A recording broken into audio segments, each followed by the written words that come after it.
Have you ever wondered how many of the routines and practices of modern physical therapy came into existence? Well, today I'm going to tell you all about a man named Geoffrey Maitland, one of the pioneers of modern physical therapy. My name is Joe, I'm a kinesiology major, and have a huge interest in pursuing physical therapy in the future. That being said, I'm going to talk about Geoffrey Maitland and explain why he was one of the most important figures in physical therapy today. I'm going to cover his background, the numerous contributions that he made to the field, and talk about why his work is so inspiring.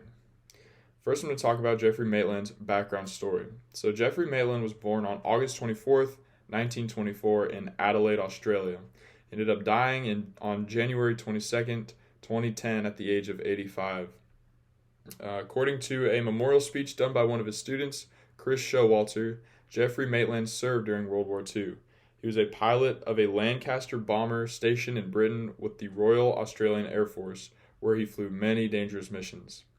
After the war was over, he returned to Australia, where he studied physiotherapy at the University of Adelaide. According to a tribute to Geoffrey from Musculoskeletal Practice Australia, he worked in a public hospital for 2 years before starting his own private practice in 1952. He ran this practice until 1992, which makes a 40-year career.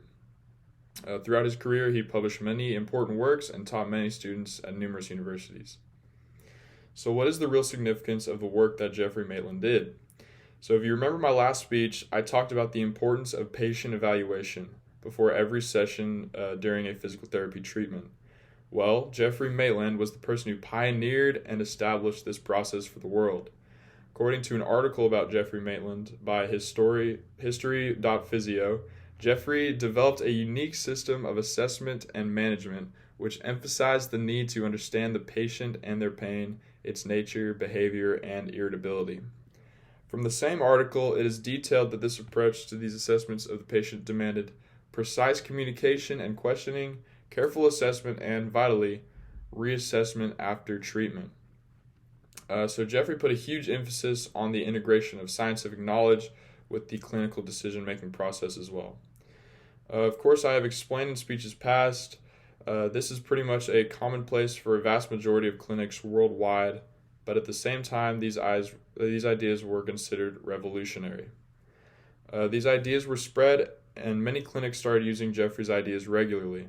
While developing these ideas, he published them in many languages, spreading the studies across the world where they would become held in very high regard by a majority of clinics across the globe.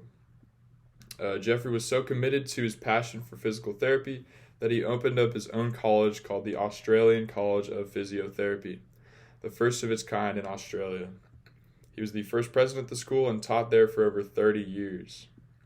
So now I'm going to talk about why he's such an inspiration to many physical therapists to this day. So Geoffrey Maitland showed that it is very important to give thorough care to every single one of his patients. He teaches that no one patient is the same and that they all have specific needs and should be carefully listened to about what problems they are having. According to a journal from Oxford's Physical Therapy and Rehabilitation Journal, he also taught that there is a need for deep and broad theoretical knowledge to support and inform clinical practice.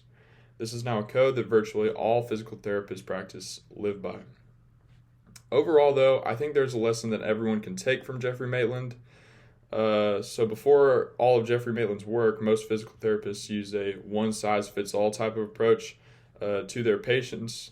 But then after Geoffrey showed the world a better approach to the treatment, we now look at patients as unique with their own needs, meaning a unique treatment plan for each patient. So my point is that everyone is different, and though they have their own unique life and experiences and hardships, so it's important to not dismiss anyone as one size fits all, but as a uniquely interesting person who deserves love and care. So with that super inspirational message, I will now conclude my speech.